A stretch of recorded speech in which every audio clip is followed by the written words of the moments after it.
Ieri a Verona il ministro della Difesa Mario Mauro, oggi è stato a Padova. In agenda anche la costruzione di una nuova identità politica vicino al centro.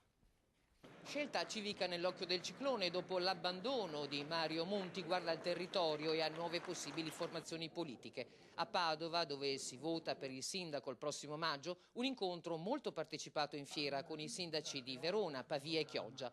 Ospite molto atteso il ministro della Difesa Mauro, che risponde così alla querel con Monti. So che Mario Monti e anche Fassina hanno manifestato irritazione e anche critiche vivaci alla legge di stabilità. Sono certo che chiariranno questi loro dubbi nel dialogo col Presidente Letta. E oggi qui insomma diversi sindaci, ci si confronta su un modello, governare le città al di là insomma dei partiti, degli schieramenti. Cerchiamo delle formule nuove? Più che formule cerchiamo la soluzione a un problema reale che rischia di travolgerci, cioè c'è un macigno grande così sulla strada dell'Italia.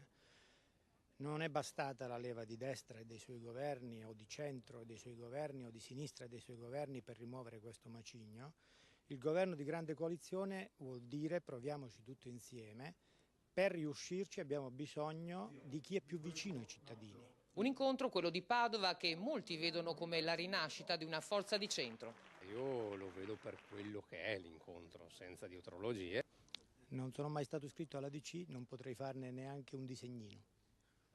A Villafranca Padovana ancora un ministro del governo Letta, Gaetano Quagliariello. L'occasione un convegno, il Partito Popolare e la Casa dei Moderati. Il rappresentante del governo ha sottolineato la necessità di una riforma delle istituzioni e della legge elettorale.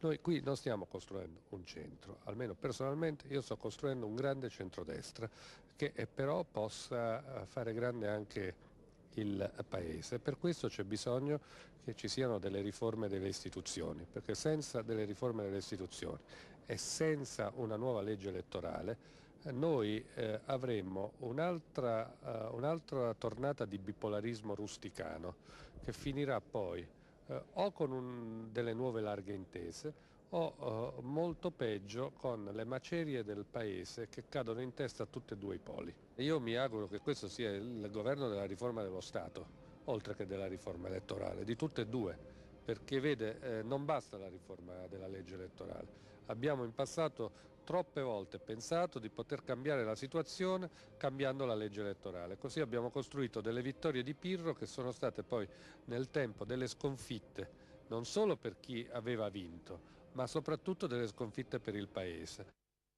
Troppo poco dalla legge di stabilità per le imprese.